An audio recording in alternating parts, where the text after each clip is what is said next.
It's pointless going on the apps and kind of even talking about what's happening there until the other things get addressed, because this stuff is literally like 95% energy and 5% what you're actually doing. Do you know what I mean?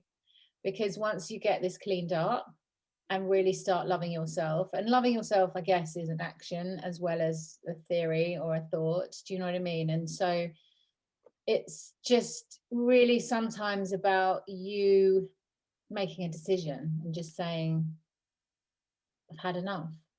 You know, I'm done with the pattern with my dad, and then I'm done with the pattern with subsequent pattern with men. Just unavailability, isn't it? And it is difficult, and I'm not, you know, undermining how hard it is. I've been through it all myself. It is really hard. So what happens often is that we then take that and then we almost kind of like do to ourselves what our parents do to us. And it's so interesting, isn't it, that your sort of knee-jerk response is to reach out to a man who's just not available, who's just not, you know what I mean? It's like re-traumatizing yourself. And so I do think that really it's a bit like, I suppose a good analogy is, you know, giving up smoking or giving up any sort of like addiction.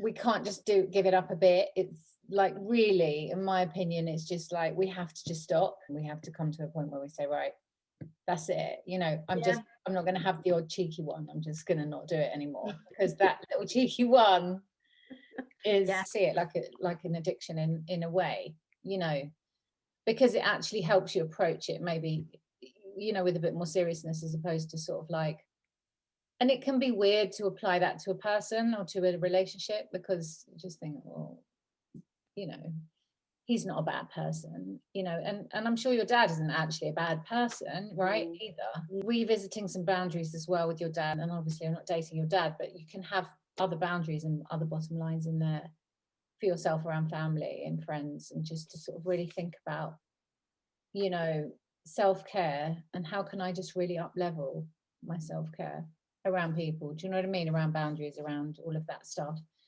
And I promise you, when you sort of crack this and really clean this up, the stuff that's going on apps will just shift. It just will. Even what you're saying or not saying to men online, do you know what I mean? It's just in your energy field. And so it's kind of just a mirror, you know. So I think maybe then for you, it's just making that commitment to yourself, isn't it? To say, I'm going to go now to the next level, you know, with the self-care, the self-love, self-respect, honoring of me, and think, well, what can I learn from this? Do you know what I mean? What is it? What am I being shown? It is just a process, you know, and it's really normal, you know, to have these slips and everything, and just really take care of yourself. All right.